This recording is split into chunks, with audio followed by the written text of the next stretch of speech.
우리는 이 땅을 살면서 잠깐 지나가는 나그네의 인생이지만 잘 되고 싶고 또 이기는 삶이 되고 싶고 성공하는 인생을 살고 싶은 마음이 저에게도 있고 여러분에게도 있습니다. 우리 그리스도인은 성공이라는 말보다는 형통이라는 그 말이 더 믿음으로 우리에게 다가오고 더 마음에 더 느낌이 좋습니다. 그리스도인이 이 땅을 살면서 어떻게 형통하는 삶을 살 수 있을까?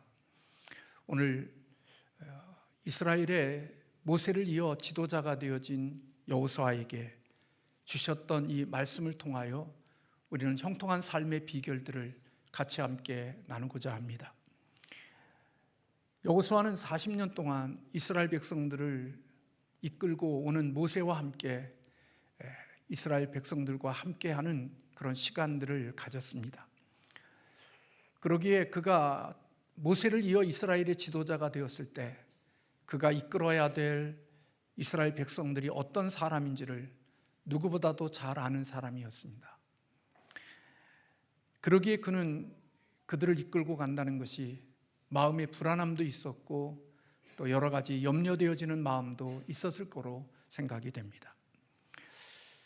이런 마음 속에 있는 여호수아에게 하나님께서 나타나셔서 그렇게 말씀하십니다. 오늘 5절에 우리가 읽지 않았지만 5절 말씀에 보면 내가 모세와 함께 있었던 것 같이 너와 함께 있을 것임이라. 내가 너와 함께하며 너를 떠나지 아니하며 너를 버리지 아니하리라. 그렇게 말씀하셨습니다. 하나님이 모세와 함께 하실 때 어떤 일들이 일어났나요? 하나님이 모세와 함께 할 때 모세가 가는 길들에 그런 모든 장애물들이 무너졌습니다. 홍해도 갈라졌고 광야의 척박한 그 땅을 40년 동안 하나님의 보호와 하나님의 인도와 하나님의 공급함으로 살아올 수 있었습니다. 모세의 능력이 아니라 모세와 함께하는 하나님의 능력이 그들 가운데 있었기에 그들은 여기까지 올 수 있었다고 말씀하고 있습니다. 마찬가지로 다음에 리더가 된 여호수아에게 하나님은 내가 모세와 함께 있었던 것처럼 내가 너와 함께 할 것이고 너를 떠나지 않을 것이고 내가 너를 버리지 않을 것이라고 약속하셨습니다.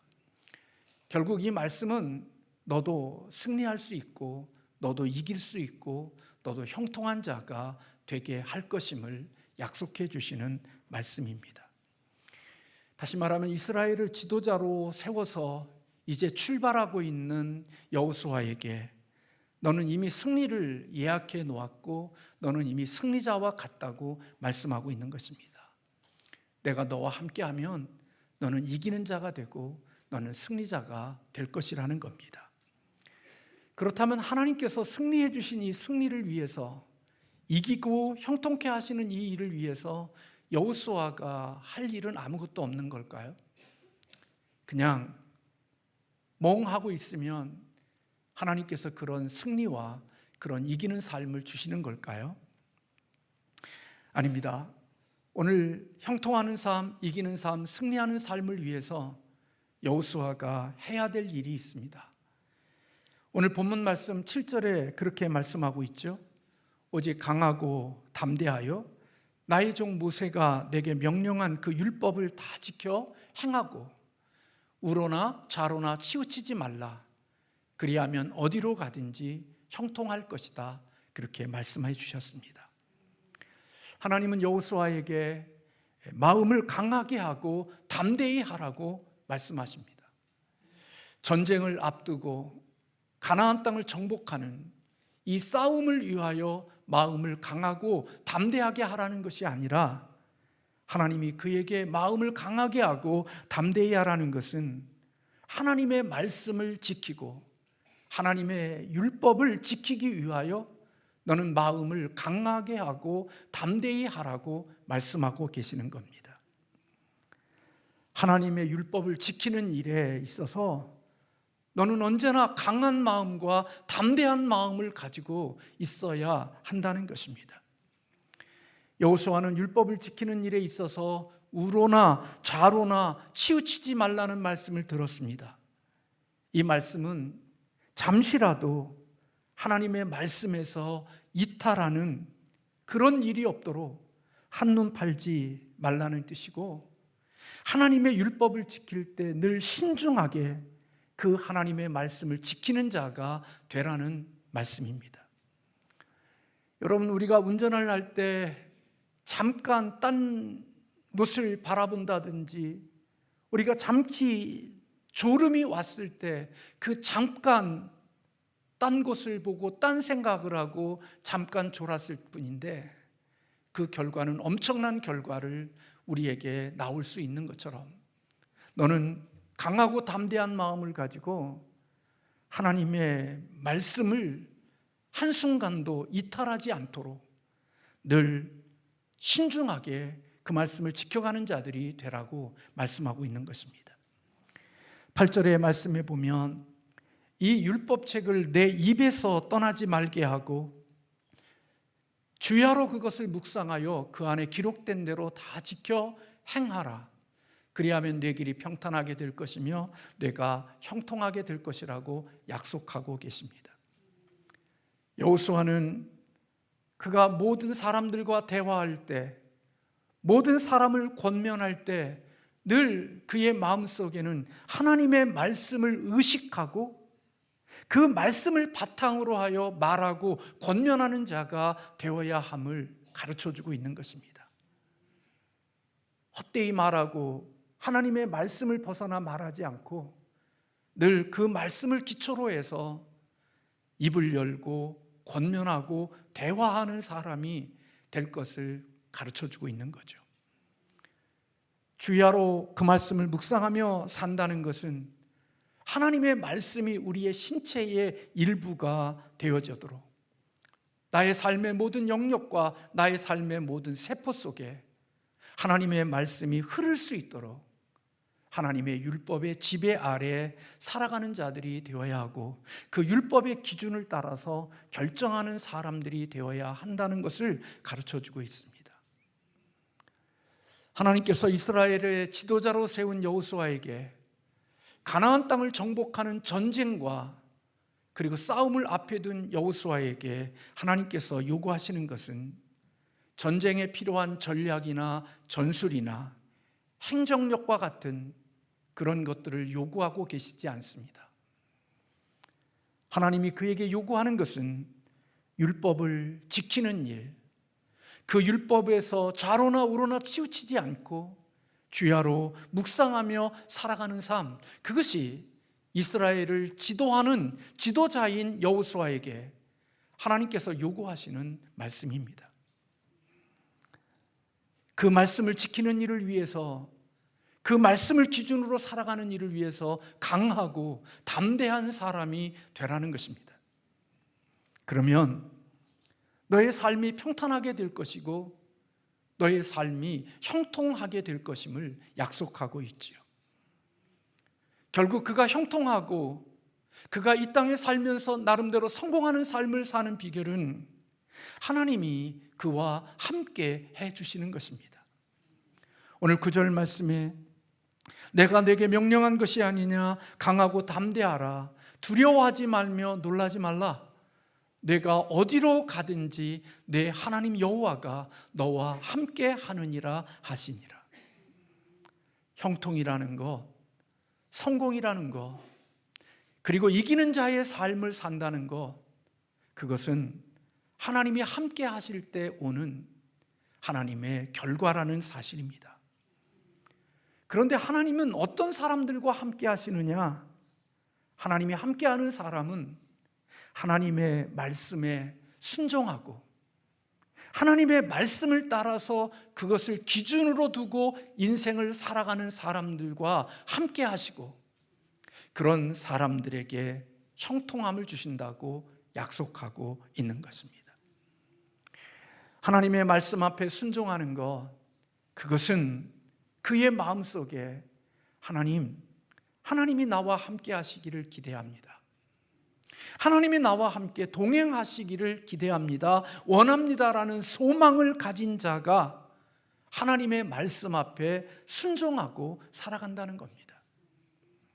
하나님의 말씀에 불순종하는 사람들, 그들의 마음의 중심에 가보면 하나님 나와 함께하지 않아도, 하나님이 나와 함께하지 않아도 아무 상관이 없다고 생각하는 사람들, 그들은 하나님의 말씀을 불순종하고 사는 자들이라는 겁니다. 말씀을 순종하는 자들의 중심 속에는 하나님이 나와 함께해 주시기를 원해요. 하나님이 나와 동행해 주시기를 원합니다. 이 소원이 있는 사람들이 하나님의 말씀을 지키고 그 말씀을 순종하며 사는 자가 되는 거고, 하나님이 함께 하심에 대한 인식과 그런 기대가 없는 사람들은 주의 말씀과 아무 상관없이 인생을 살아가는 자가 된다는 것입니다. 이렇게 하나님께서 우리에게 함께 하심과 그것이 하나님의 말씀을 순종하는 자에게 함께 하시고 형통케 하시는 것은 영적인 삶의 공식과 같다는 생각이 듭니다. 어느 세대나 어느 시대나 하나님의 동일한 영적인 공식이, 하나님이 함께하는 사람, 그들은 말씀에 순종하는 사람이고 말씀을 따라 순종하며 사는 사람에게 하나님은 형통이라는 선물을 그에게 주신다는 것입니다. 형통이 무엇입니까? 형통이라는 이 단어가 가지고 있는 원래의 뜻은 지혜롭다, 총명하다라는 의미를 가지고 있습니다. 하나님께서 하나님의 말씀을 따라, 율법을 따라 살아가고, 그래서 하나님이 함께하는 사람에게는 하나님이 그를 지혜롭게 하시겠다는 겁니다. 내가 지혜롭게 행할 것이고 내가 성공적으로 일을 행할 것이라고 하나님께서 약속하고 있는 것입니다.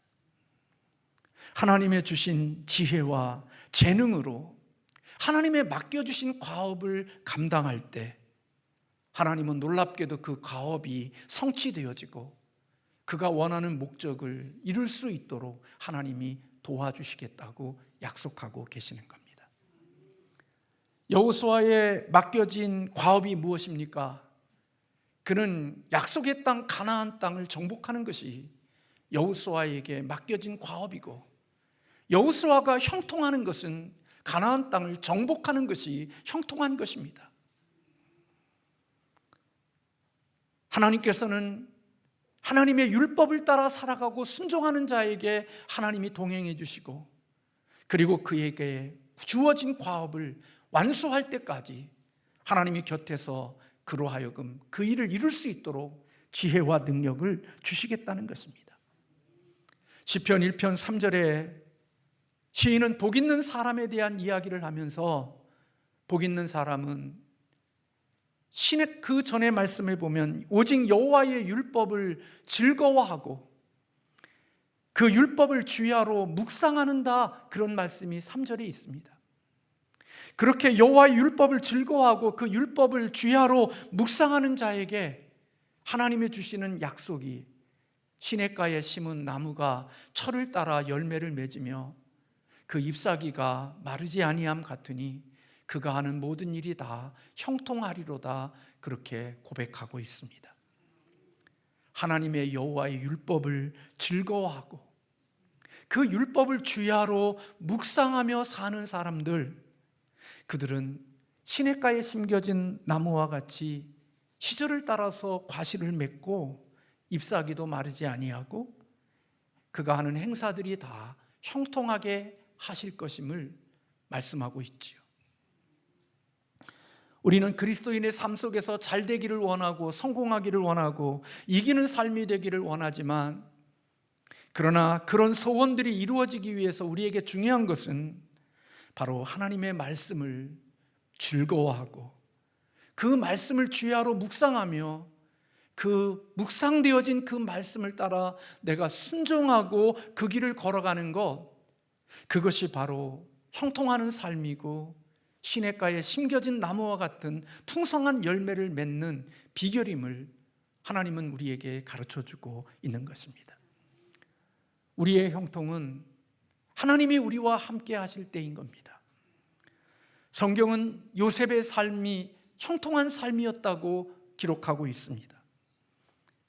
요셉이 비록 종으로 팔려가고 죄수가 되어지고, 그리고 모든 과정마다 성경에 그런 나락으로 떨어지고 인생이 패배한 자리로 떨어졌음에도 불구하고 하나님께서 요셉을 향하여서 주셨던 말씀이 그로 하여금 형통케 하셨더라 하는 말씀이 기록되어져 있습니다.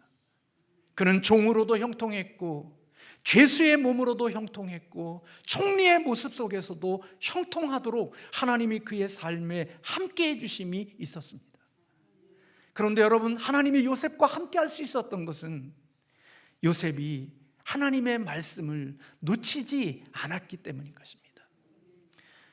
외롭고 부모 없이 초라한 삶, 척박한 땅에서 살아가는 어머니의 품이 그리운 그런 가장 뜨거운 욕망이 가득할 그때에도 여인의 유혹과 그리고 모든 것들을 다 만들어 놓고 나와 함께 동침하자고 하는 그 여인의 유혹을 요셉은 뿌리쳤습니다. 우리 주인이 다 맡겼지만 당신은 나에게 맡긴 자가 아니고 내가 어떻게 여호와 하나님 앞에 죄를 범할 수 있겠느냐고 하고, 그는 옷을 버려두고 법정에서 증거물로 남을 수 있는 그것을 내버려두고 그 자리를 도망간 사람이 바로 요셉이었습니다. 이런 요셉의 삶 속에서 하나님의 말씀을 지키고 하나님의 말씀을 따라 살고자 애쓰는 요셉의 경건한 모습을 볼 수 있는 것입니다. 그런 경건한 요셉의 삶에 하나님이 함께해 주셨고, 그 하나님의 함께 하심이 요셉으로 하여금 형통케 되어지는 삶의 축복을 누리게 되어졌고, 그에게 약속하신 그 끝자락까지, 총리의 자리까지 이룰 수 있도록 하나님이 그를 도우셨고 그의 삶을 인도해 주셨다고 성경은 말씀하고 있는 것입니다. 인생을 살면서 하나님의 말씀은 우리를 불편하게 하고, 때로는 하나님의 말씀이 우리를 여러 가지로 거칠게 하는 그런 말씀이 되기도 하지만, 하나님의 말씀은 우리의 인생의 울타리와 같은 것입니다. 울타리는 우리를 번거롭게 하고 우리를 불편하게 하고 우리를 힘들게 할 수 있지만, 그 울타리가 우리의 인생을 지키고 그 울타리가 우리를 보호해 주는 것처럼, 하나님의 말씀은 이 죄악된 세상 속에서 우리를 지키고 보호하고 우리를 책임져 주는 역할이 하나님의 말씀이라는 것입니다.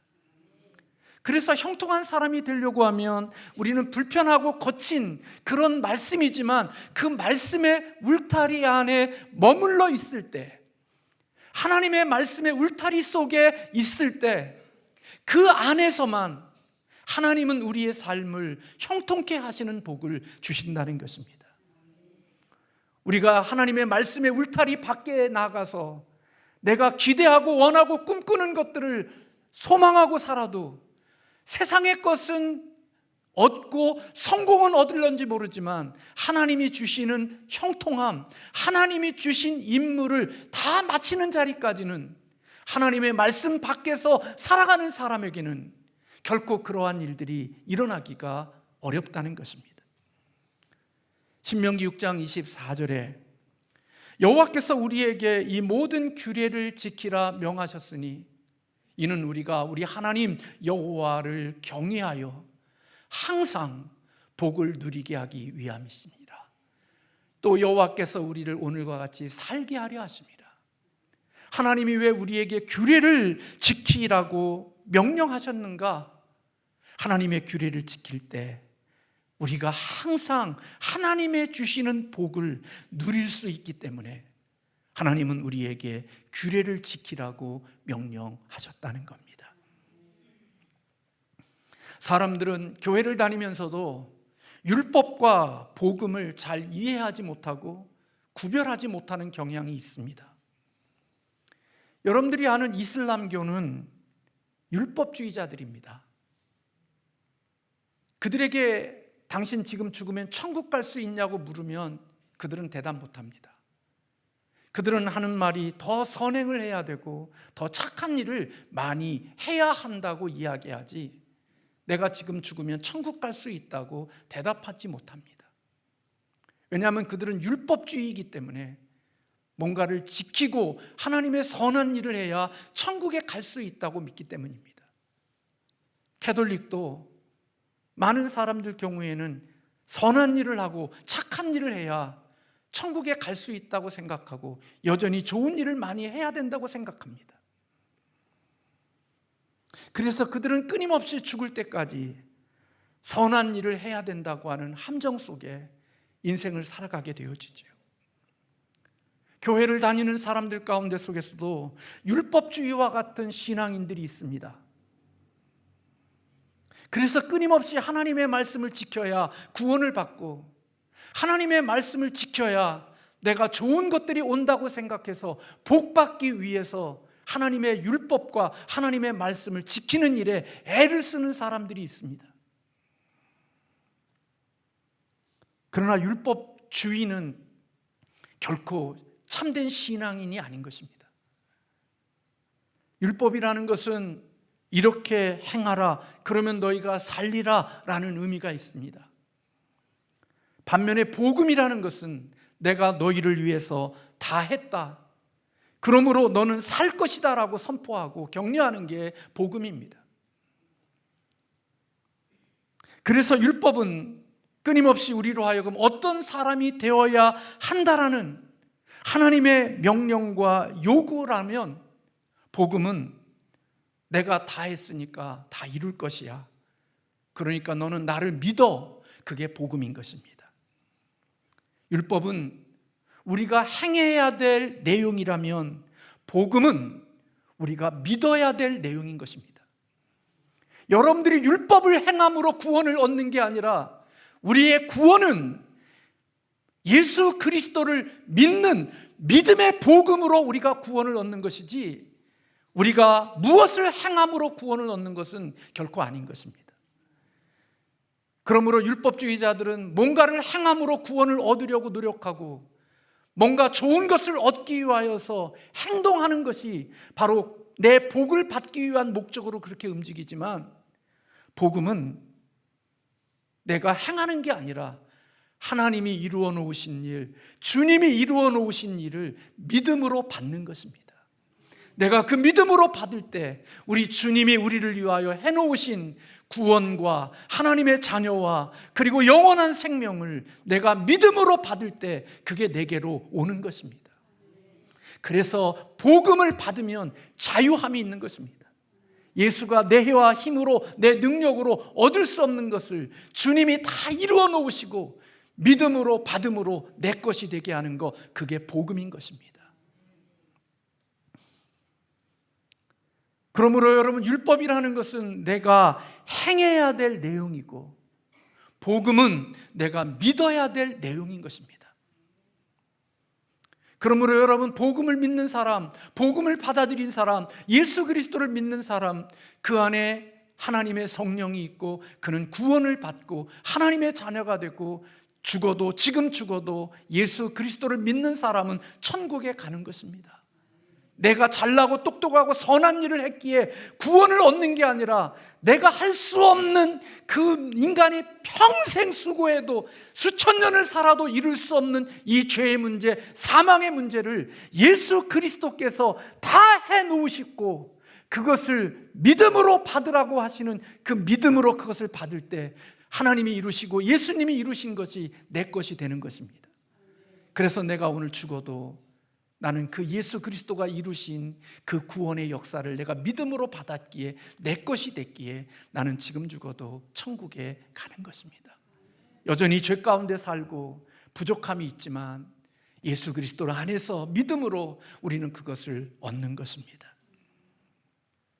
그러므로 하나님이 우리에게 주시는 것은 율법이 먼저가 아닙니다.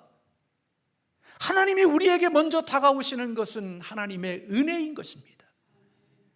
오늘 우리가 십계명을 읽고 십계명을 교독했지만 나는 너를 애굽 땅에서 종되었던 너희를 구원해낸 하나님 여호와라고 하나님이 선언하고 계시는 겁니다.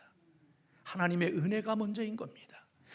절대로 이스라엘 백성들은 애굽이라는 땅에서 스스로의 능력과 힘으로 절대로 그곳에서 구원 못 받습니다. 그곳에서 건져질 수가 없습니다. 그들이 그곳에서 출애굽할 수 있었고 그들이 나올 수 있었던 것은 하나님의 은혜로, 하나님의 능력으로 그들을 건져내 주신 겁니다. 은혜가 먼저 온 겁니다. 하나님의 은혜 없이는 이곳에서 예배할 수 있는 사람 한 사람도 없습니다. 만약에 오늘 내 힘과 내 실력과 내 인격과 도덕으로 이 자리에 하나님께 예배하고 있다고 생각하면 그는 종교인이지 그리스도인이 아닌 것입니다. 진정한 그리스도인은 나는 절대로 주 앞에 쓸 수 없고 천국을 얻을 수 없고 죄 용서함을 받을 수 없고 오직 예수님만이 나를 죄에서 영원한 사망에서 건져주실 수 있는 분이라는 사실을 내가 믿음으로 받은 자, 그가 바로 그리스도인이고 구원받은 하나님의 사람인 것입니다. 그러면 여러분, 율법은 뭡니까? 율법은 우리가 행해야 될 일입니다. 우리가 그것을 살아내야 될 것이고 순종해야 될 것입니다. 그것은 하나님의 몫이 아닙니다. 율법을 순종하는 몫은 우리의 몫입니다. 우리가 행해야 될 것이고 우리가 지켜야 될 것입니다. 하나님이 그것을 지키는 것, 하나님의 율법, 하나님을 위하여 율법이 있는 게 아니라 구원받은 우리들을 위하여 하나님이 이 율법이 있는 것입니다. 그 율법을 지키는 것, 그 율법을 따라서 살아가는 것, 그 율법이 기준이 되어진 것, 그게 바로 구원받은 자의 열매인 것입니다. 하나님이 구원받은 자들에게 성령을 그 안에 부어주셔서 우리의 육체의 힘으로나 우리의 육체의 능력으로는 하나님의 말씀을 지키고 순종할 수 없는데 하나님이 우리에게 성령을 우리 안에 믿을 때 부어주셔서 그 성령의 능력을 의지하고 사는 사람들이 내 힘으로 지킬 수 없는 하나님의 율법을 지켜갈 수 있도록 하게 하신 것이 하나님이 구원받은 자들에게 주시는 하나님의 선물이라는 것입니다. 그러므로 여러분, 복음은 하나님께서 인간을 위해서 행하신 일이라면 율법은 복음을 만난 사람들이 하나님께 드려야 될 일인 것입니다.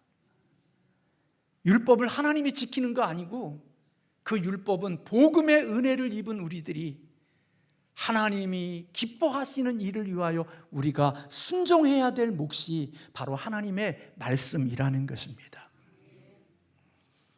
그러므로 구원의 은혜를 입었어도 하나님의 말씀대로 행하지 않고 하나님의 말씀대로 순종하지 않는 사람, 천국은 갈 수 있을런지 몰라도 이 땅에서 하나님의 주신 과업은 이룰 수가 없습니다.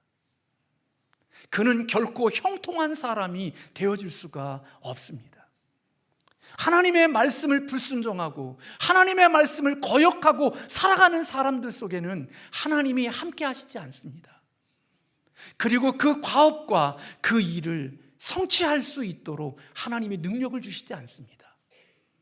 하나님의 말씀 앞에 순종하고 하나님의 말씀을 따라 내가 복종하고 좌로나 우로나 치우치지 아니하고 그 말씀을 주야로 묵상할 때, 하나님은 그 말씀을 묵상하고 말씀을 붙들고 씨름할 때 하나님은 그에게 지혜도 주시고 능력도 주시고 힘도 주시고 유혹을 이길 수 있는 능력을 하나님이 그에게 주시는 것입니다. 그래서 그가 하나님의 주시는 그 일을 다 할 수 있도록, 그 결과를 마지막까지 도착할 수 있도록 하나님이 형통케 하시는 복을 허락해 주시는 것입니다. 그러므로 여러분, 하나님의 말씀대로 저나 여러분이나 안 살면 그 사람은 형통 없습니다. 돈은 벌 수 있을런지 모르고 세상을 재미있게 살 수 있을런지 모르지만 하나님이 구원받은 자로서 그가 마땅히 주어진 과업은 그를 통하여 이루어지지 않습니다. 하나님이 원하시는 자리에까지 못 갑니다. 아브라함이 형통한 사람이 될 수 있었던 것, 그는 아브라함 때에는 성경이 없었습니다. 모세가 성경을 기록했으니까, 모세 오경을 기록했으니까 아브라함이 하나님의 말씀을 들을 때는 성경이 없었습니다. 하나님이 아브라함에게 직접 말씀하셨습니다. 근데 아브라함은 하나님의 말씀을 따라 살아간 겁니다. 말씀이 이끄는 대로 간 겁니다. 그때 하나님은 아브라함과 함께 하셨고 아브라함이 형통한 사람이 되게 하신 겁니다. 이삭을 모리아산에 드리라는 하나님의 말씀 앞에 자신의 뜻을 꺾고 하나님의 말씀 앞에 순종하는 그 길을 걸어갈 때 하나님은 놀랍게도 아브라함에게 아름다운 형통한 삶의 복을 허락해 주신 겁니다. 그러므로 하나님의 말씀을 어기고 하나님 말씀 밖에서 인생을 경영하는 사람, 결코 그는 구원은 얻었었는지 몰라도 하나님이 원하시는 목, 하나님이 원하시는 과업, 하나님이 원하시는 그 일들을 다 이룰 수가 없습니다. 하나님의 말씀은 지도와 같은 거거든요. 그리고 진짜 하나님을 믿는 사람은 하나님의 지도를 신뢰하거든요. 내 생각과 내 뜻과 내 지식보다도 하나님의 말씀을 그 지도로 삼고 그 말씀이 이끄는 대로 살아가는 거거든요. 그게 하나님을 믿는 겁니다. 그래서 하나님의 말씀을 의심하는 사람, 지도를 의심하기 때문에 그 지도가 이끄는 대로 안 갑니다. 자기 생각대로 가고 자기 뜻대로 가고 자기 마음대로 결정해서 갑니다. 그런 사람은 결코 조난을 당하는 겁니다. 길을 잃어버리는 것이고 방황하는 것이고 사막에 길을 찾지 못하고 헤매는 것처럼 열심히 인생을 살아가지만 결코 돌고 돌면 모든 에너지는 다 빠졌는데 도착한 곳은 처음에 시작했던 그 지점에 그대로 와 있는데 세상에 있는 힘과 에너지는 다 잃어버리고 원래 출발했던 그 자리에 머물러 있는 것을 경험하게 되어질 때들이 있는 것입니다. 왜요? 길을 잃어버렸기에, 하나님이 그와 함께 하시지 않기에, 그가 가는 길을 알 수가 없고 하나님의 도움이 없기에 그는 그 인생의 길을 제대로 걸어갈 수 없는 것입니다. 형통한 사람이 되는 비결, 그것은 하나님의 말씀을 붙잡고 살아가는 것입니다. 자녀의 결혼이 늦어져도 믿음의 법 안에서 결혼하고 신자와 함께 결혼하려고 애쓰는 것은 하나님의 법과 하나님의 말씀 속에 내가 있을 때 그 속에 하나님의 형통함이 있다는 사실을 믿기 때문에 내가 더 빨리 더 성공할 수 있고 더 잘 될 수 있을 것 같은 그런 것 속에서도 하나님의 말씀이 아니면 그 말씀이 아닌 것을 포기하고 하나님의 말씀 안에서 선택하려고 하는 그것은 그 말씀 안에 있을 때에만 내 인생이 형통할 수 있다고 믿기 때문에 그런 것입니다. 많은 경우 돈 있고 세상에 조건 있고 모든 것 좋아서 그와 함께 만나면 멋지게 인생을 펼칠 것 같아서 하나님 말씀 밖에서 인생을 멋지게 살아가려고 하나님의 울타리를 벗어나 인생을 경영하는 사람들이 있을 수 있습니다. 처음은 멋지죠, 대단하죠. 그러나 여러분, 하나님이 그와 함께 하시지 않습니다. 하나님이 그 속에 형통함이 있지 않습니다. 하나님의 문제입니까? 아닙니다. 내가 하나님의 말씀 앞에 불순종하는 것을 선택했기에 그 불순종의 열매를 내가 먹는 것입니다.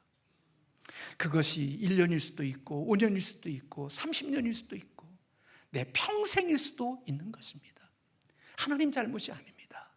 하나님의 말씀 안에, 울타리 안에 우리가 있지 않았기에, 하나님이 함께 할 수 없는 선택을 했기에 우리는 우리의 인생이 형통하지 못하는 것입니다.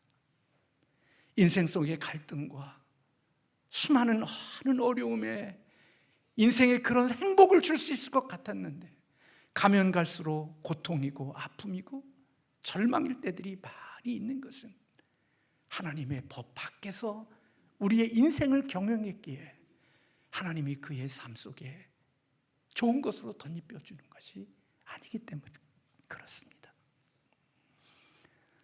여호수아는요, 하나님의 말씀대로 살 때 형통했습니다.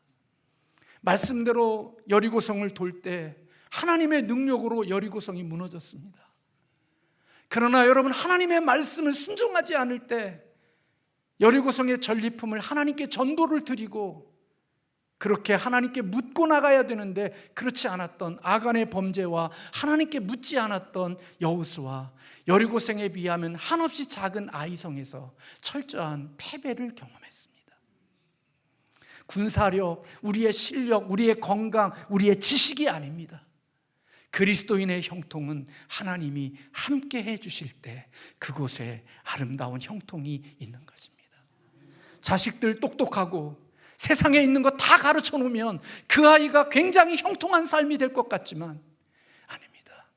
진정한 형통은 하나님이 함께 해주시는 곳, 그곳에 진정한 형통이 있는 것입니다.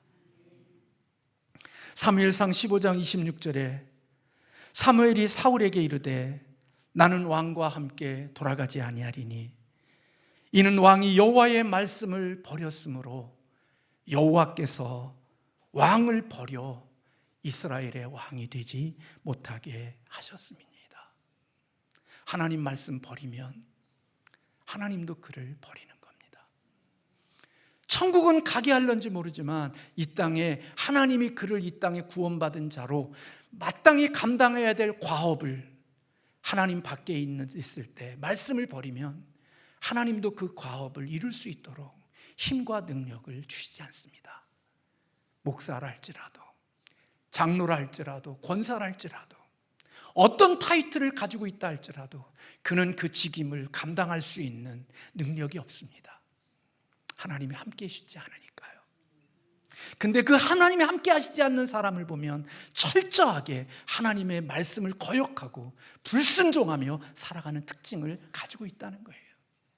그래서 하나님이 사울을 당신이 말씀을 버렸기에 하나님도 너를 버린다고 사무엘은 말하고 있는 것입니다. 우리는 믿음이 없습니다. 그렇게 살면서도 하나님이 형통케 해주실 거라고, 혹시 설마 하나님은 나에게 예외가 있을 거라고 생각하고 삽니다. 그래서 하나님 말씀의 울타리 밖에서 자기 원하는 대로 살아가면서 하나님의 선하고 좋은 것들이 올 거라고 생각하지만 결코 오지 않습니다.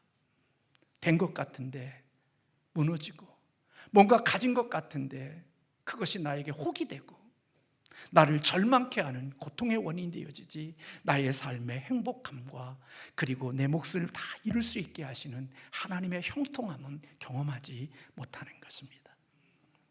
사랑하는 성도 여러분, 형통한 삶을 살기를 원하십니까? 이 세상에서 주어진 사명을 다 감당하고 바울과 같이 하나님의 부르신 그 마지막 그 자리까지 달려가고 싶으십니까? 하나님의 말씀을 붙들고 율법책을 붙들고 좌로나 우로나 치우치지 않고 그 말씀을 묵상하며 그 길을 걸어갈 때 하나님이 함께 해주실 것입니다. 그리고 이기게 하실 것입니다. 내 지혜로, 내 능력으로, 내 실력으로 이룰 수 없는 그 일들을 하나님의 능력과 하나님의 실력과 하나님의 지혜로 넘게 하시는 놀라운 축복을 허락해 주실 것입니다. 기도하겠습니다.